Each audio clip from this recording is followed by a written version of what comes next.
জামাই আমার, আমি সোশ্যাল মিডিয়ার কুইন। তুমি যে কুই নিয়ে জানলে মোবাইলও ভয়ে পালাইবে। মা আমি এখন ফেসবুকে ভাইরাল, আমার ভিডিওতে 1000 লাইকও আছে। What? তোমার ভিডিও দেখে পাড়ার লোকে কইছে যে তোমার বৌমা ঠিক আছে না পাগল হইছে। মা তুমি না বুঝবে না, এখনকার দিনে রান্না কইরা না ফেসবুকে ভিডিও বানিয়ে জামাইরে খাবে খেলাম যায়। কালকে থেকে তাহলে ফেসবুকে রান্না করো, আমি কালকে লাইফে ভাত খেয়ে আসুন।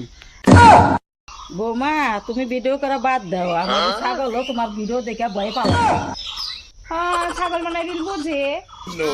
ছাগল বুঝে না, এমন ভাবে নাচো ছাগল মনে করলে ভূতে নাচতেছি।